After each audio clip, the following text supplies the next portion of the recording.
Keep yourself in the loop of everything football on the Golden State Media Concepts Football Podcast. The latest news on and off the field, be it college football, Big Ten, SEC, Big 12, Pac-12, ACC to the NFL. We've got you covered. Listen to the Golden State Media Concepts Football Podcast.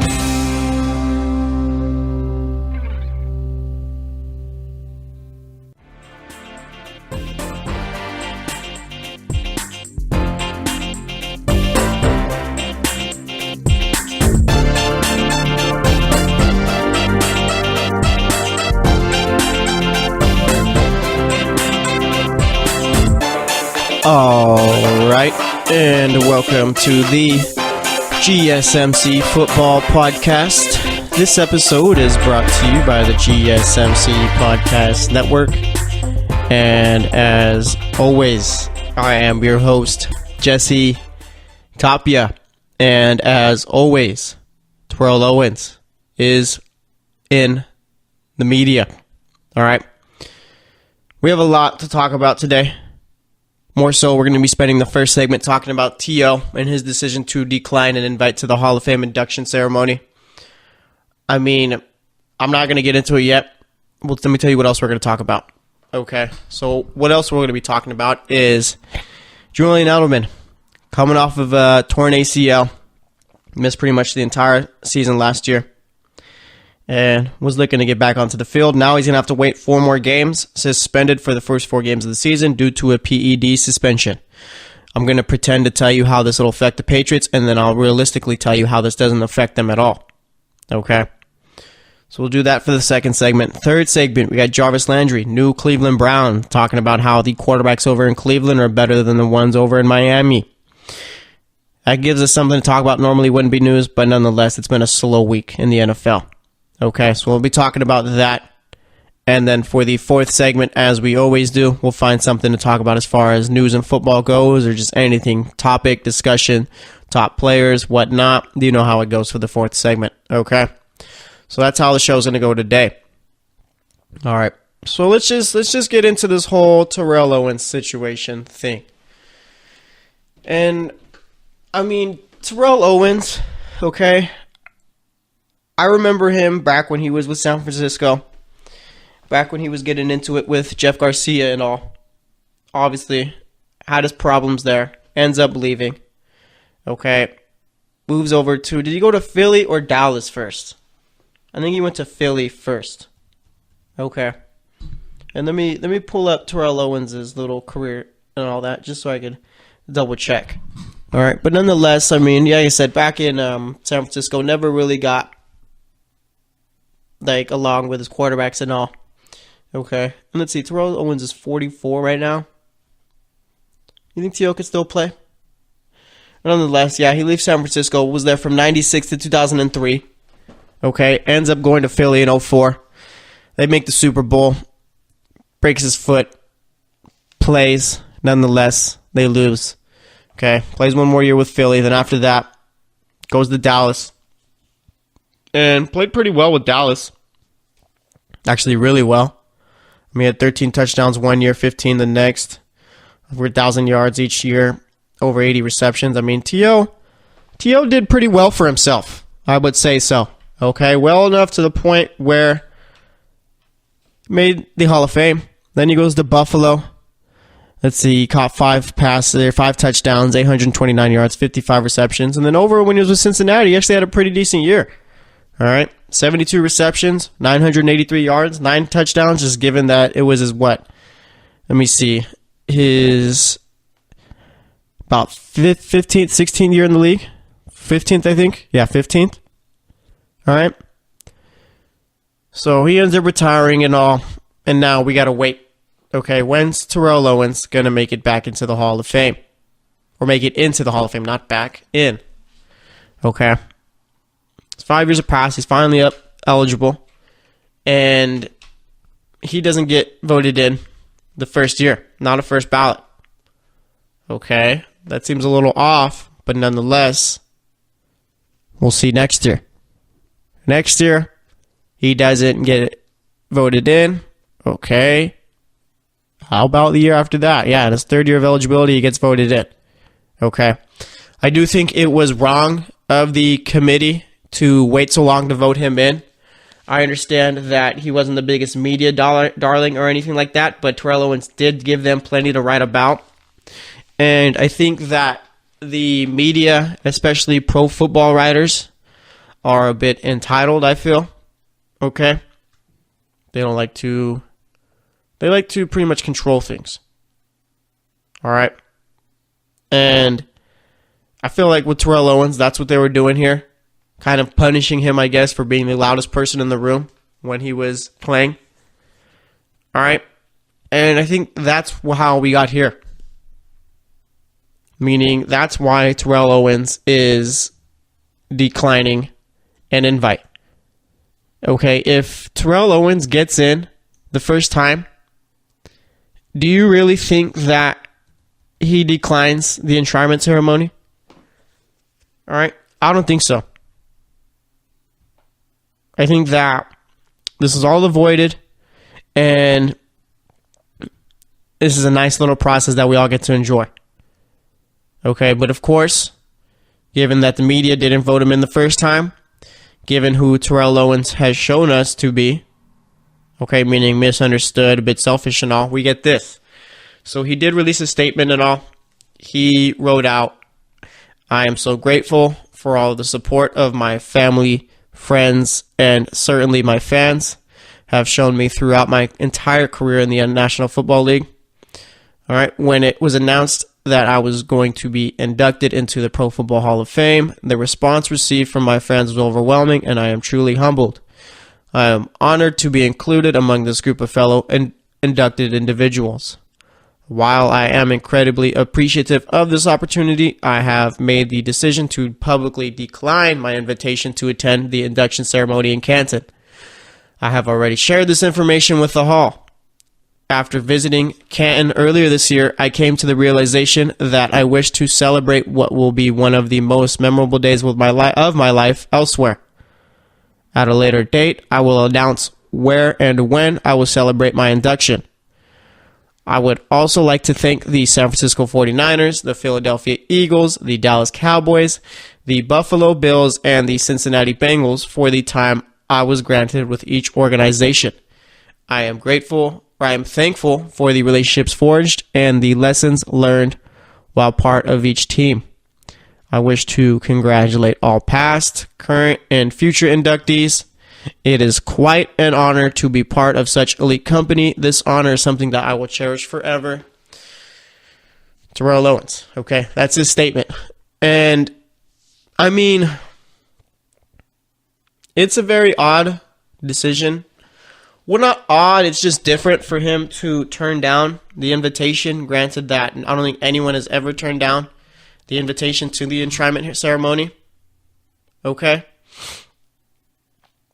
But this is just who Terrell Owens is. Okay? That's all it is, I think. It's just T.O. being T.O. The same way Manny Ramirez was being Manny back when he was playing with the Red Sox over in the MLB. This is just T.O. being T.O. Should we really have expected anything different? Okay? Honestly?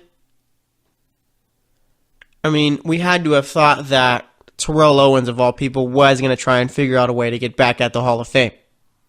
All right? And both parties are at fault here, I'd say. Okay? Well, maybe more so the Hall of Fame rather than Terrell Owens. Okay? Because fact of the matter is,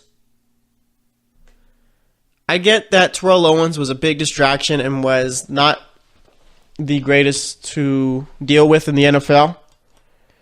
Okay? But there's a point where if that's what's keeping you out of the Hall of Fame for a few years, then that needs to be stated. Okay? There needs to be a rule where you need to be great on the field and great off the field. Okay? Because you know what? If T.O. had to wait to get in, there's a bunch of people in the Hall of Fame that should have never got in to begin with. Okay, and I'm not going to name names or anything like that, but you could probably think for your own. All right. But nonetheless, I mean, this all could have been avoided, like I said. Okay?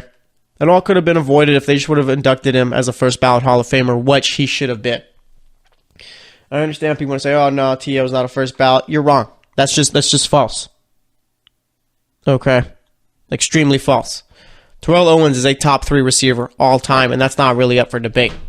The only thing you can really debate as far as Terrell Owens being a receiver in the history of the NFL is if he's the number 1 receiver. Me, personally, I think that's Randy Moss. Okay? But nonetheless, this isn't a segment about Randy Moss. Alright. This is all just one big drama-filled situation where it could have easily been avoided. But nonetheless, here it is, okay? And with Terrell Owens, I'm thinking more so him declining the invitation is his way of sticking it to the Hall of Fame for taking so long to vote him in.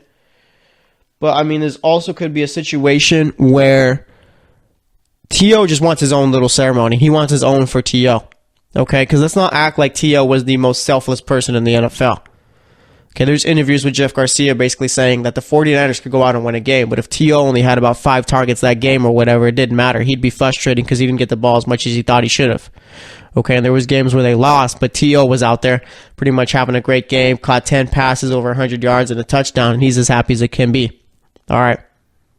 So that's where I'm kind of like, maybe this is just T.O. trying to get his own little ceremony. It has nothing to do with the Hall of Fame not voting him in. Okay. But like I said, it is an odd move, a different move, just given that this is unprecedented. No one's ever turned down an invitation, I think. I'd have to double check that, but I'm pretty comfortable assuming so that no one has rejected an invitation or declined one. Okay. And I'm curious to see, like, at the enshrinement ceremony and all, do they mention Terrell Owens, or is it like, yep, he didn't want to be here, so not even mention him at all. Okay, and I'm curious to see what his little thing is going to be for when he celebrates it and all. That little party, whatever you want to call it. The media going to be there, or is it going to be one where it's at a nightclub and all? I'm not sure. Okay. But Terrell Owens, definitely one of the most understood, scrutinized players in the history of the NFL, if not the most. Okay. And it's just the point where eventually, I mean, you got to stay out of the headlines. And I'm thinking, too, that once T.O. is in and all that, and we get past this year where he gets inducted and all, I mean, the media's going to forget about him. We're not going to talk about Terrell Owens ever again, honestly. He's not going to be brought on to be on NFL analyst shows or anything like that. He won't go to NFL Network. He's just going to be a guy who's out there that's just forgotten, I feel. That's how the media's going to treat him. So we'll see what ends up happening. But like I said, Terrell Owens declining his invitation to go to the induction ceremony in Canton. Bold move, I will say that. Very bold move.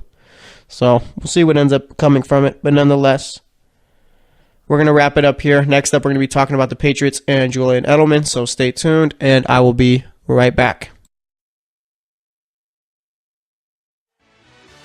Are you looking for help for your fantasy football team? Check out the GSMC Fantasy Football Podcast. Get today's best advice on who to start, who to sit, even who you should draft. From sleeper picks to red-hot lineups, they got it all covered for you. That's GSMCpodcast.com/fantasy-football-podcast. We'll cover traditional leagues, dynasty, PPR, even IDP leagues. When you need fantasy help, there's just one show to hit up. Don't forget to like them on Facebook and follow them on Twitter. Visit GSMCpodcast.com for more info.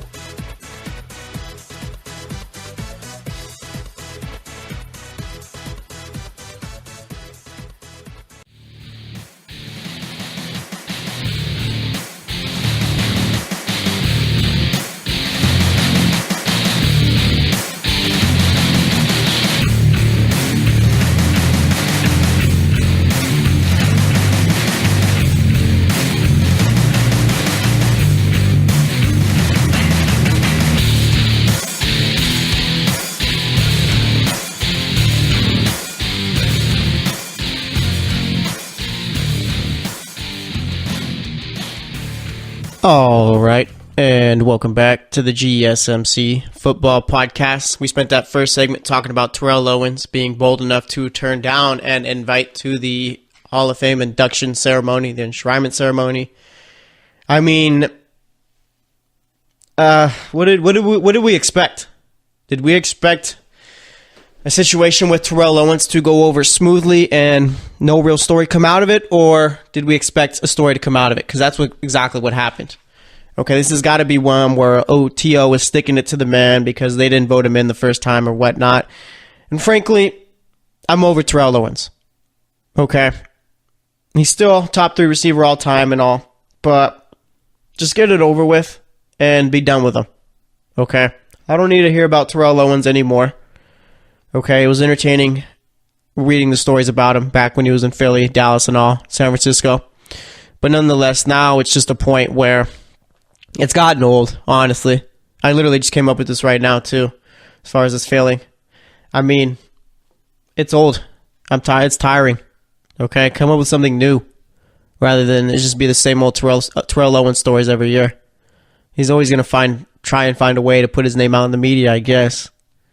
So, I mean, realistically, this shouldn't even... I guess it is a story since he's the first one to ever do it. Plus, it's Terrell Owens. I mean, of course it is. If you had to put your money on one player to decline an invitation to the enshrinement ceremony, it had to have been Terrell Owens, right? Honestly. Okay? I mean, it is what it is, but like I said, it's getting kind of tiresome as far as seeing Terrell Owens in the headlines all the time. Okay? But nonetheless, it happened, and again, this all could have been avoided if they just would have voted him in the first time as a first ballot Hall of Famer instead of trying to teach him a lesson, which is just hilarious to me. Okay? If you had a Hall of Fame vote and you didn't vote for Terrell Owens, you shouldn't have a vote. Okay? I could care less what your relationship was with the guy or what you think of him. He's a Hall of Famer, whether you think he is or isn't. It doesn't matter. Alright? He should have been in first time. But nonetheless, now that he wasn't, we get all this. Thanks a lot. Thanks a lot. All right. So now we move over to current wide receivers, and we talk about Julian Edelman. Okay. Let's see. Julian Edelman has had a pretty decent NFL career, I'd say. I mean, he didn't really start putting up numbers till 2013. That year, he had 105 catches, over 1,000 yards, 6 touchdowns. 2014, he caught 92 passes, 972 yards, 4 touchdowns. 2015, he only plays 9 games, and he's never really played. He hasn't played. He's played a full season about twice. Okay, has not had a season where he started all 16 games either. But nonetheless, I mean, 2015, he only plays 9 games, has 61 receptions, 692 yards, 7 touchdowns, and then 2016. He catches 98 passes, over 1,100 yards, 3 touchdowns. All right. So that's the production he's basically given him since 2013, from when he started actually getting the ball and all. And, I mean, now he's been trying to rehab that ACL injury, trying to get back onto the field, and now he's got to wait 4 more games. Okay? Ended up violating the league's performance enhancing substances policy. All right, so now he's going to be getting suspended for 4 games there.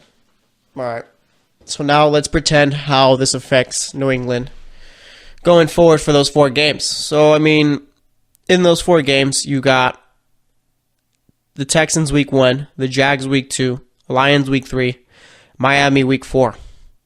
Okay. Ooh, wow, what a tough schedule there. Wow. It is a pretty tough schedule if you think about it, though. If Deshaun Watson's back week 1, Texans should be a very good team. We already know what kind of team Jacksonville is, at least from what they showed us last year. And then Detroit does have talent, does have a lot of really good players. It's just a matter of them putting it all together. And I forget, we're going to have Matt Patricia versus Bill Belichick. Let's see. Let's see real quick the Patriots' schedule. That's week 4, I know, or week 3, I know, but is that a home game? Okay. That is in Detroit, sadly enough. I was hoping it'd be in New England, maybe to see Matt Patricia sticking to Bill Belichick in New England would be cool. And I'm very curious, too. I wonder if we're going to have this thing where it's kind of like over in the SEC, where Nick Saban, every time he faces his former coaches, he pretty much just destroys them. Is that going to be how it is with Detroit, with Matt Patricia and Bill Belichick? Stay tuned for week 3. And I think it's a Sunday night game also. All right. But nonetheless, yeah, those are the 4 teams they're going to be playing while Edelman's gone. And, I mean, Edelman is a big part of this team. I think he's a very good receiver, but I don't think it's really going to affect the wins and losses aspect of this team, really. Okay? Because the fact of the matter is, I mean, last year or 2 years ago, we had Tom Brady who got suspended for the first 4 games of the season. Okay? Tom Brady, one of the greatest quarterbacks of all time, gets suspended for the first 4 games of the season, and it had no effect on the Patriots. Absolutely zero effect. They still made it to the Super Bowl that year. Okay?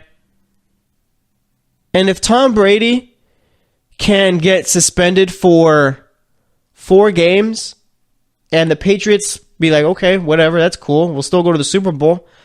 I mean, you can't tell me that Julian Edelman not being there is going to affect them. Okay, because it's not.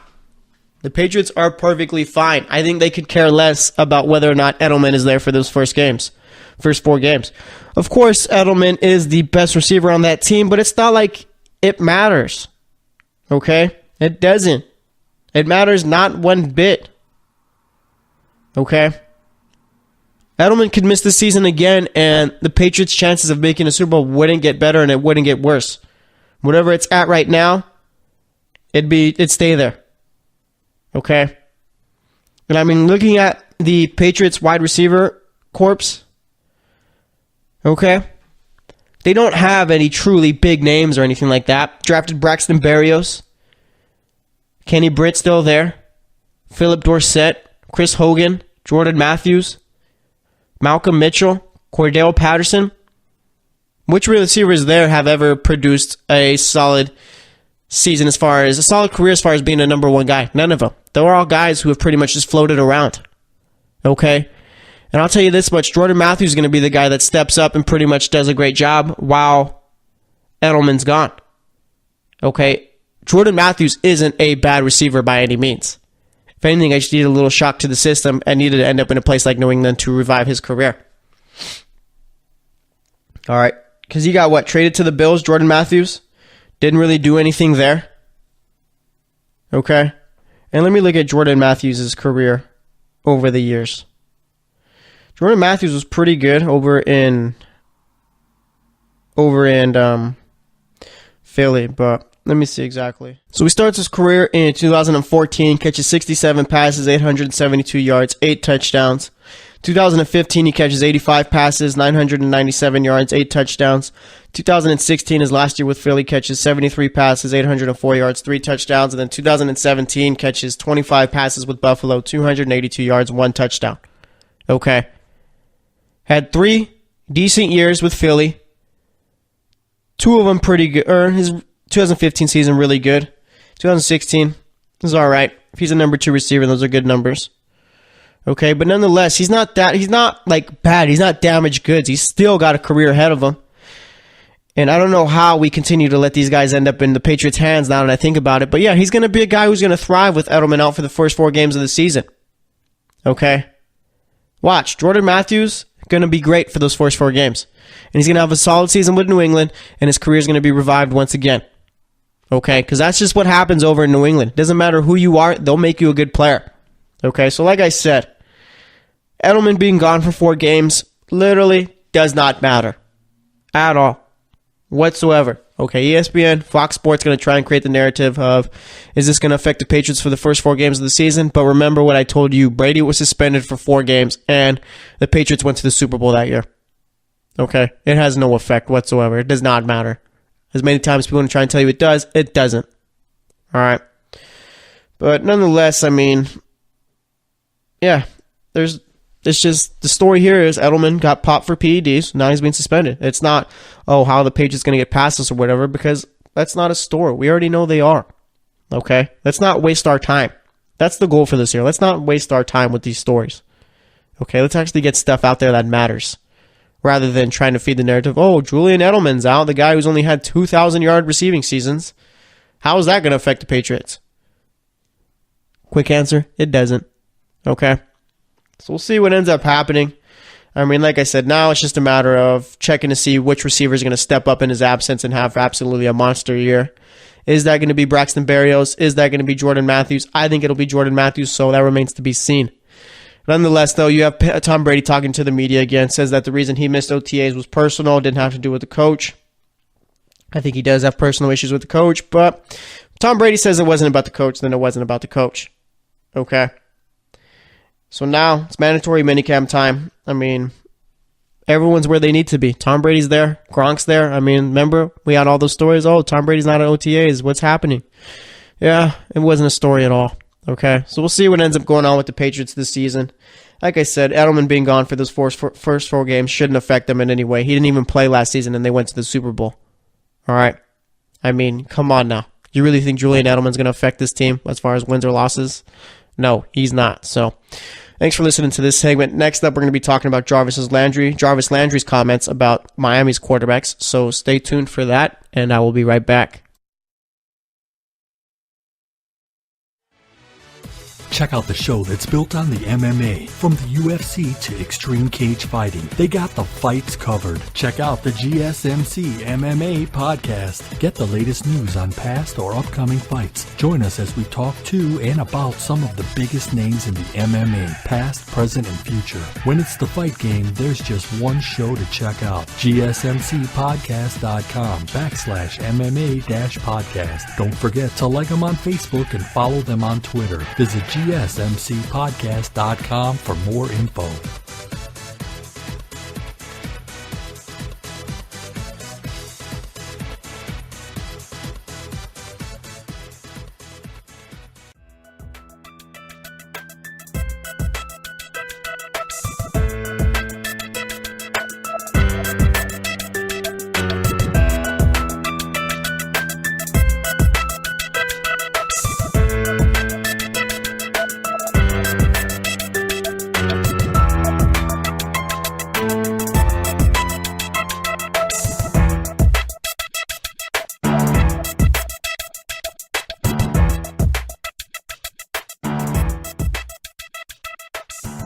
All right, and welcome back to the GSMC Football Podcast. We spent these first 2 segments talking about Terrell Owens and Julian Edelman. All right, never thought that we'd ever do that here, but nonetheless we have talked about Terrell Owens because of the fact that he turned down a invitation to the enshrinement ceremony over in Canton. Terrell Owens, man, I can't get enough of that guy, huh? I mean, it's very tiring, I will say that, to talk about Terrell Owens and to listen. I don't know. I don't get him. I don't understand Terrell Owens.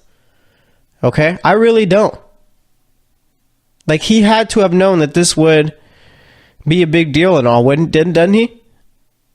Okay? You got guys like Chris Carter come out. Even Ryan Leaf has reached out. And Ryan Leaf is actually doing pretty well for himself lately, too. I think he's got a podcast just like me or whatnot, but good for Ryan Leaf there. But nonetheless, yeah, Ryan Leaf has reached out. I mean, I don't know, man. Terrell Owens is very odd, okay? But nonetheless, it's T.O., okay? T.O., like he said, I love me some me. That's maybe just what it is here. Terrell Owens just wants his own little party to himself, so everything could be about him. I'm not sure. Dude's definitely a top 3 receiver all time. But boy, oh boy, does he know how to create those headlines, okay?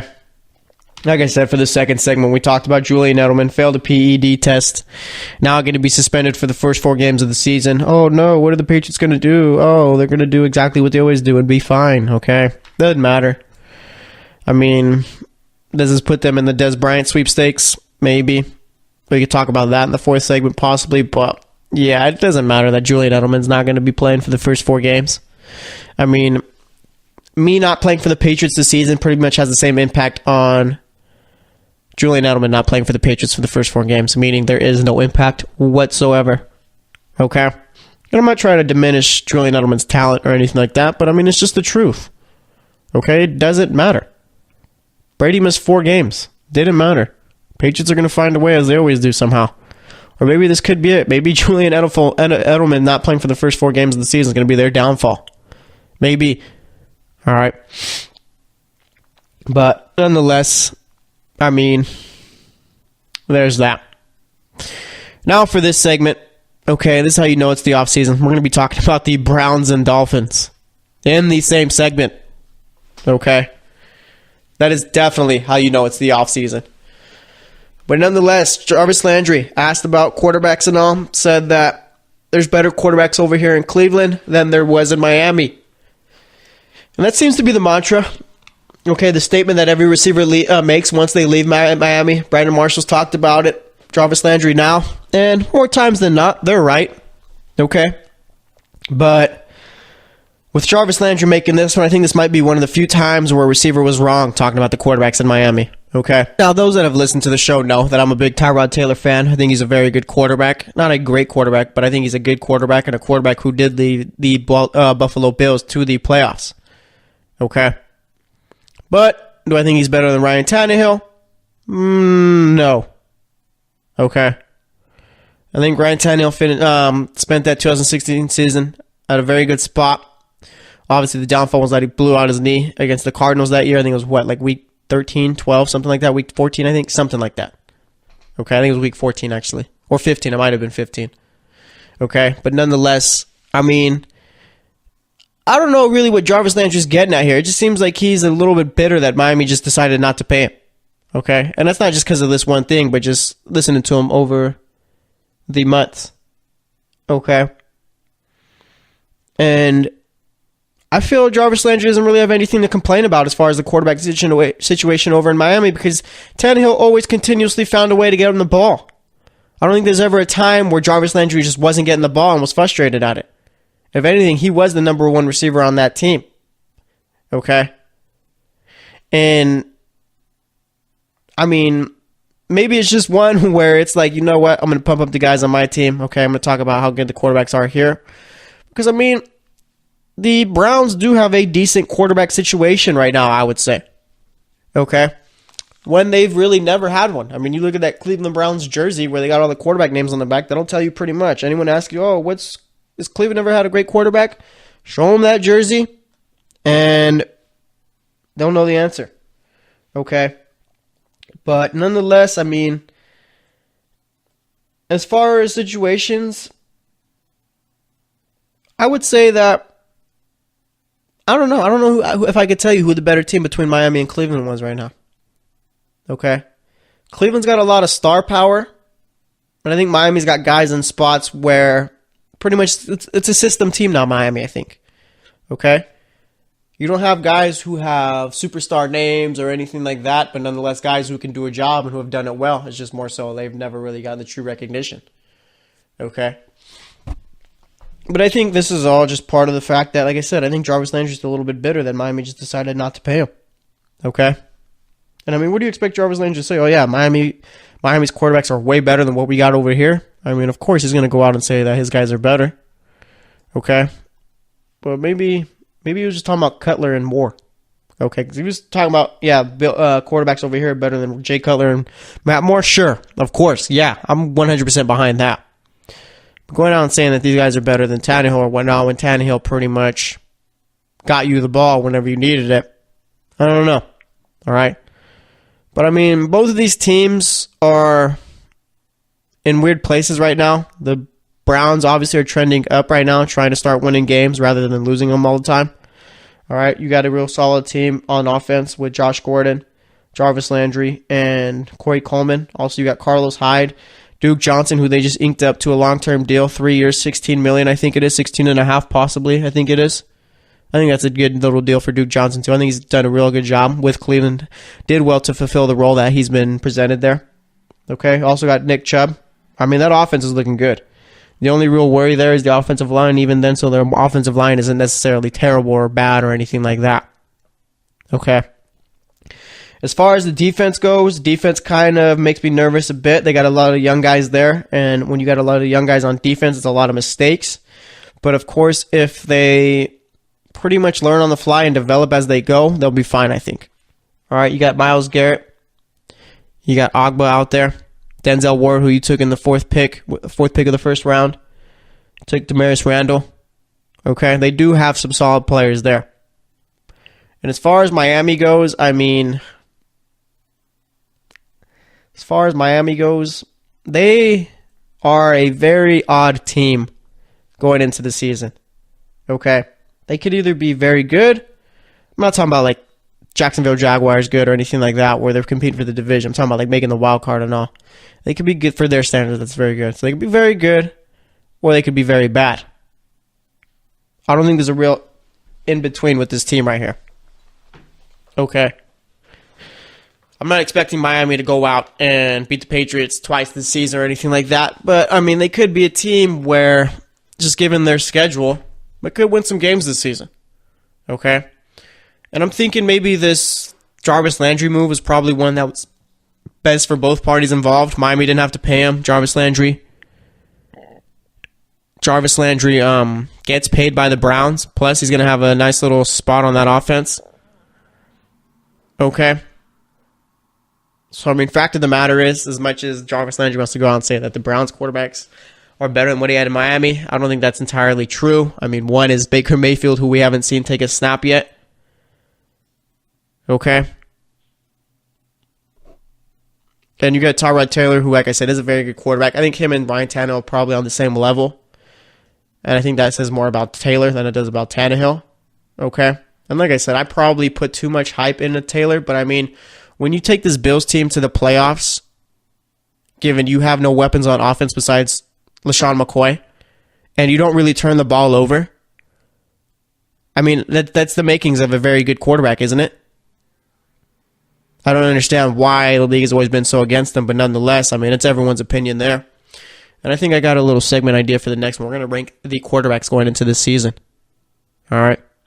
We're going to go starting quarterbacks. I'm not going to go with the rookies. Unless the rookie's going to be starting, I won't be talking about them.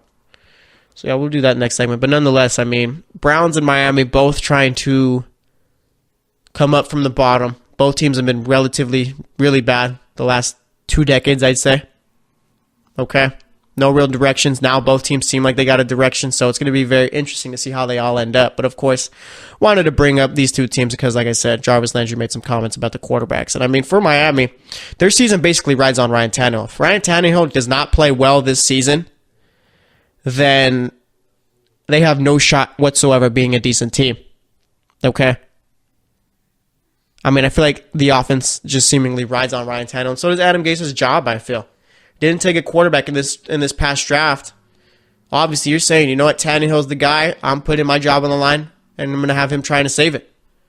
All right, so like I said, Ryan Tannehill is going to have to have a big year. Otherwise, he might be out of a job after this season, and so might Adam Gase. So we'll see what ends up happening. But nonetheless, not too often where you got a guy on the Browns saying that their quarterback situation is better than the other team he played for. So we'll see. But nonetheless, we're going to wrap it up here. Next up, like I said, we're going to be ranking all 32 quarterbacks. All right. Going into this season, so stay tuned, and I will be right back. Check out the show built around the women of MMA. From the UFC to the extreme cage fighting, we got the fights covered. Listen. It's the Golden State Media Concepts Women's MMA Podcast. The latest news of upcoming fights, discussions of previous matches. Join us as we talk to and about the biggest names in women's mixed martial arts, past, present, and future. When it's the women's fight game, you know where to listen to. The Golden State Media Concepts Women's MMA Podcast.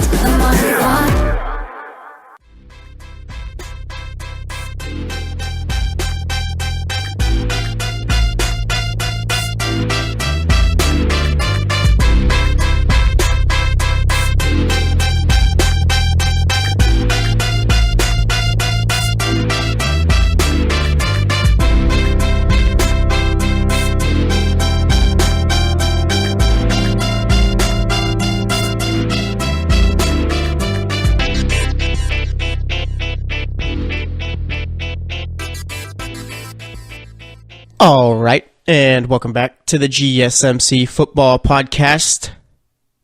So far today, we've talked Terrell Owens, Julian Edelman, and the Miami Dolphins and Cleveland Browns. A very odd mashup of today's podcast, but nonetheless, that's what's been going down today. Now, since it's the offseason and we got to find things to discuss, we're going to discuss quarterbacks. All right, last segment gave me an idea. We're going to use that for this one. We're going to rank the 32 quarterbacks, at least 32 starting quarterbacks going into this season before training camp and all. See who's got the best quarterback situations and all that. Give my thoughts. All right. So we're going to go through each team. I'm just going to go with who I think is going to be, who's the current starter on the depth chart right now. All right. So let's start from the bottom. Let's go from 32 to 1. All right. So let me go by team right now. I'm looking. I'd say that as of right now, the worst quarterback, at least the 32nd best quarterback in the league, starter in the league, would be, who would it be? I think it'd have to be right now. Let's see. I kind of want to go with Patrick Mahomes just because he didn't play last year. All right. So yeah, let's go Patrick Mahomes at right there at number 32. We haven't seen him play. I don't know what kind of quarterback he's going to look like. He is a starting quarterback right now for the Chiefs, or at least is going to be. So yeah, we'll throw Patrick Mahomes at 32. I mean, that doesn't necessarily mean he's terrible. It's just I haven't seen the guy play. I'm not going to base his college highlights off of NFL and bring it over to the NFL because that's not how things work. All right, so yeah, I got Patrick Mahomes at 32. I feel fine with that. And people would say, oh, why do we have Garoppolo at 32? Well, we've seen Garoppolo play some games. We've seen Mahomes play like one game, week 17. That didn't matter. All right. So let's see. I got Mahomes there at 32. At 31, who does Jesse want to go with? Let's go with Josh McCown. Okay.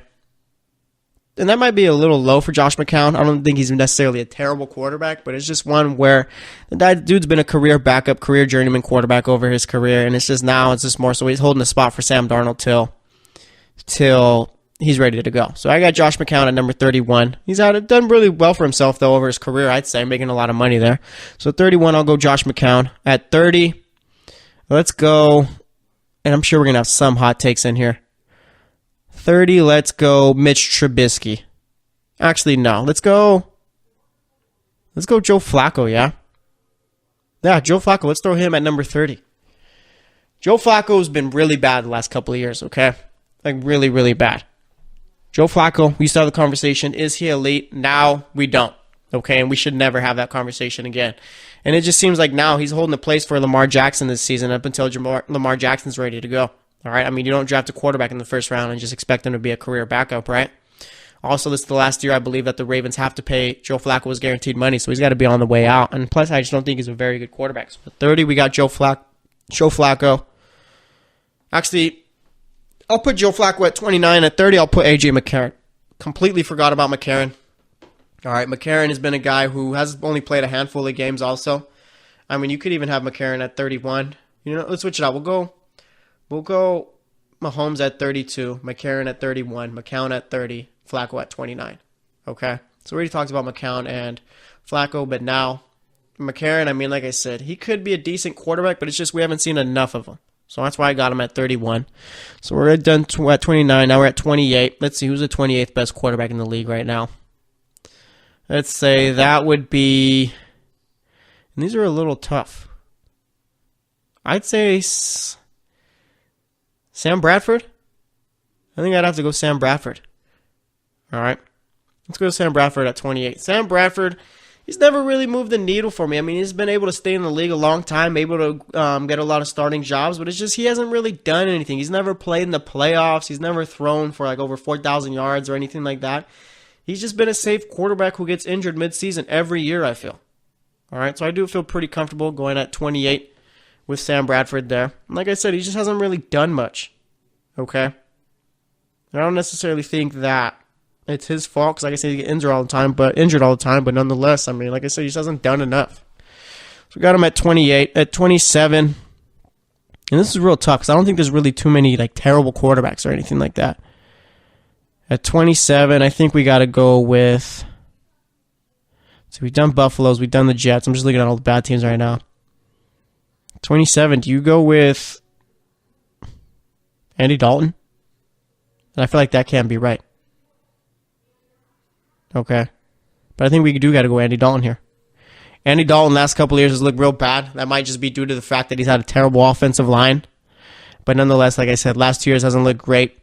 Bengals have struggled to make the playoffs, and I just feel like Andy Dalton should be better than what he is right now. All right, so I got Andy Dalton at 27. At 26, let's go 26. Eli Manning. And I think we can go Eli Manning there. Okay. Eli's been a guy where he obviously he's a first ballot Hall of Famer for me, but just the last few years it seems like he's gotten older and he's lost a little step. All right. So, I mean, him being at 26 or whatnot isn't necessarily a bad thing. It's just one where, I mean, he just doesn't have it anymore, okay? I mean, he could be decent this year. Obviously, you're going to have Evan Ingram, Odell Beckham Jr., Saquon Barkley behind you, and Sterling Shepard on the other side of the wide receiver spot. But nonetheless, as far as among these other guys, yeah. Actually, no. we completely forgot about Mitch Trubisky. Mitch Trubisky's at 26. All right. Mitch Trubisky, I think, is going to be the future franchise quarterback of the Bears. I think he's going to be very good. It's just a point where now he needs an opportunity, whereas last year with John Fox, I mean, John Fox basically forbid Mitch Trubisky from throwing the ball. So we got him at 26. I'll put Eli at 25, so now we're at 24. 24, I will go with... This is tough. Blake Bortles. Okay. And that's not necessarily a bad thing. I like Blake Bortles. I think he's going to be better this year, but it's just over his career, he hasn't really been relatively good. Last season, he had to step up in his as far as playing quarterback. Wasn't really throwing the ball as much, and I think that's a plus for him and the Jaguars. He'd become more efficient, so I got him at 24. 23, I'm kind of curious to see, too, where I'm going to put Andrew Luck since he hasn't played the last couple of years, but I'm assuming he's going to be the starting quarterback for the Colts week 1, so we're going to have to throw him in there somewhere. 23, let's see. Let's go with Case Keenum. Let's go Case Keenum at 23. Case Keenum has only had one real opportunity to show what he could do. He did that last year, and he played well. I'm not really too sold on him yet. I want to see if he can do it for more than a year. So, yeah, I got him at 23. Then at 22, let's go with... this is tough right here. There's a lot of good quarterbacks in the league right now. I think at 22, we could go Dak Prescott. I'm pretty comfortable going 22 at Dak Prescott. Dak Prescott looked good year 1. Year 2, he was pretty bad. I think that might have been due to the fact that he didn't have Ezekiel Elliott behind him, so defense was more so game planning for Dak Prescott rather than an Alfred Morris or any other backup on that team. So we'll go Dak Prescott at 22. At 21, let's go with, let's see, Russell Wilson's in the top 5 for sure. 21, I think we got to go with, I think that might be Tyrod Taylor right there. Okay. And yeah, I'd say for 21, we got Tyrod Taylor. All right, Tyrod Taylor has not put up the big stats or anything like that, but nonetheless has found ways to win games. Obviously, like I said, take the Bills to the playoffs last year, and I think this year he's going to show up a lot of people this season as far as his talent. No one really thinks too much of him, but as far as I do, I think he's a very good quarterback. So I got him right there at 21. Then at 20, we'll go Ryan Tannehill at number 20. All right. Yeah, I feel pretty comfortable there putting Tannehill at 20. Tannehill's played like a near top 10 quarterback before. He's also played like a near bottom 32 quarterback.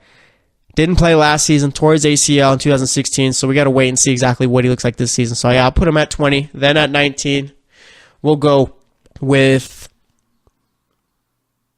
let's go Jimmy Garoppolo. I think that's a nice little spot to put him at. He's only started, 8 games of his career. Obviously, he's won all 8, but nonetheless, I want to see a little bit more from Garoppolo.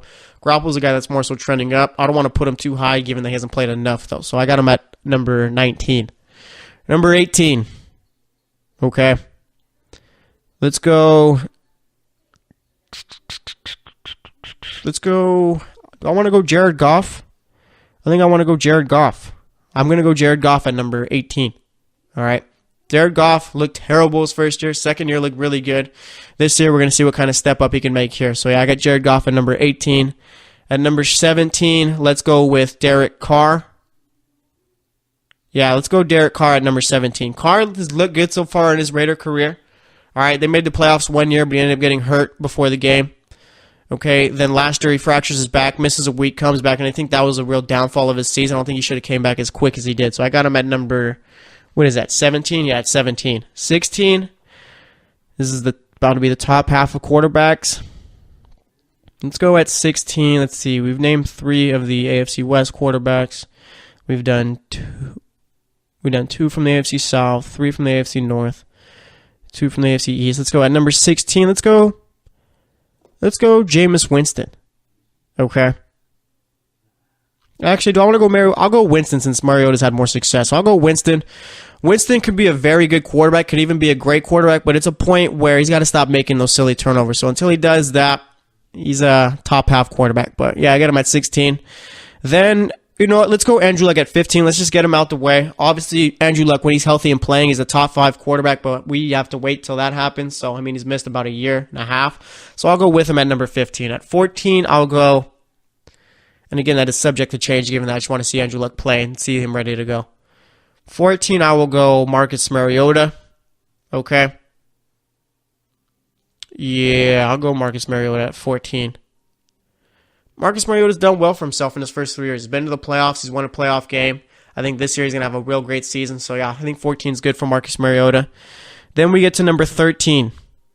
Okay. This is where it gets a bit tough. 13, let's see. I'll go Phillip Rivers at 13. Okay. Phillip Rivers at one point was a top 10 quarterback, probably even a top 5. He's not that anymore, but nonetheless is still a very good. Actually, no, 13 I'm going to Deshaun Watson. 12 I'll go Rivers. I can't put Watson over Rivers right now. So, yeah, Rivers, like I said, though, we'll put him at 12, but nonetheless, jumping ahead a bit. But nonetheless, like I said, at one point was a top 10 quarterback. This season, he's got a real good team, so they could make the playoffs and make some noise. So, we'll see there. At number 13, like I said, we're going to move Rivers to 12. 13, we're going to have Deshaun Watson. Deshaun Watson was looking like a top 10 quarterback already last season before he tore his knee. Now, more so, it's just waiting to see how he looks playing with that rehab knee and all. So, we'll see about him. So, I got him at 13. At number 11, I'll go Kirk Cousins. Okay. Kirk Cousins had a real good year with the Redskins. Didn't really amount to many wins or anything like that, but nonetheless, I think this year they could be a very good team, and I think they are the favorites to win that division this year. Number 10. All right, I've been waiting to do this for a while. Alex Smith. Alex Smith, yes, to me is a top 10 quarterback. All right, had some very good years over in Kansas City. Obviously not a lot of playoff success, but nonetheless did well to get there, and he had his best season of his career last year. I think he's going to do fine with the Redskins this year, so I got him at number 10. Then at number 9, let's go with Cam Newton. Yeah, let's go with Cam Newton at number 9. Cam Newton does well to win ball games. He wins the big games and all and does well at his job, but nonetheless, he's just not accurate enough for me to appreciate him enough, I guess. So, yeah, I got him at number 9. Then at number 8, let's go with, we got the Pats quarterback left, the Steelers quarterback. We did all the teams in the AFC South, all the teams in the AFC West. We still got Seattle, 2 teams in the NFC South. Let's go Big Ben at number 8. Okay. Yeah, I think that's fair for Big Ben. Still a great quarterback, definitely a Hall of Fame quarterback, definitely a quarterback who could win a Super Bowl still. But it's just I like the other guys around him, in front of him better. So we'll go Big Ben at number 8. At number 7, let's go.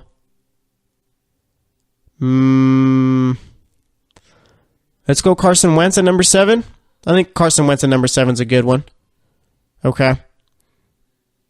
Carson Wentz, I think, was going to win the MVP last season, but him tearing his ACL obviously set him back there. All right. And I think this season, too, once he comes back and becomes a starter once again, he is going to be back to his normal form, I think. And I think he'll end up being a top 5 quarterback after this season, I think. So I got him at number 7. Then at number 6, I'll go Drew Brees. All right. Drew Brees is fine there, I think, at number 6. Drew Brees is on the down end of his career. Not as good as he once was, but nonetheless can still throw the ball. Number 5, I'll go Matt Ryan.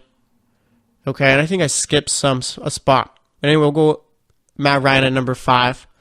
Matt Ryan has Hall of Fame numbers. He's got to go out and get a Super Bowl, get a couple more playoff wins. So there's that. Number 4, we'll go. Number 4, we'll go Matt Stafford. No, we'll go Russell Wilson at we'll go Stafford at number 4. Stafford is definitely one of those guys who could, if he retired today, could be a Hall of Famer, but wouldn't, just given the fact that he has no playoff accolades or anything like that, so he definitely needs to work on that. Number 3, I'll go Russell Wilson. All right. He's a guy who makes the players around him better. Won a Super Bowl, been to 2. All right, so yeah, I got him at number 3. Then at number 2, I will go Tom Brady. Okay. As great as he is, I just don't think he's as talented as Aaron Rodgers, who I have at number 1. Of course, team accomplishments, Brady's got him beat, but as far as pure quarterback talent, I'll take Aaron Rodgers. So those are my top quarterbacks right there. Top 5 is Rodgers at 1, Brady at 2, Wilson at 3, Stafford at 4, and then Matt Ryan at 5. I think that's a pretty decent list right there.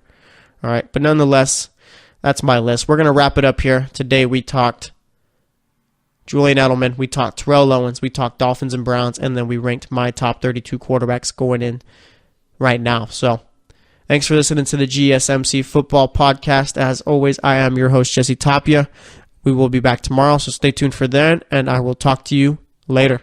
You've been listening to the Golden State Media Concepts Football Podcast, part of the Golden State Media Concepts Podcast Network. You can find this show and others like it at www.gsmcpodcast.com. Download our podcast on iTunes, Stitcher, SoundCloud, and Google Play. Just type in GSMC to find all the shows from the Golden State Media Concepts Podcast Network, from movies to music, from sports to entertainment, and even weird news. You can also follow us on Twitter and on Facebook. Thank you, and we hope you have enjoyed today's program.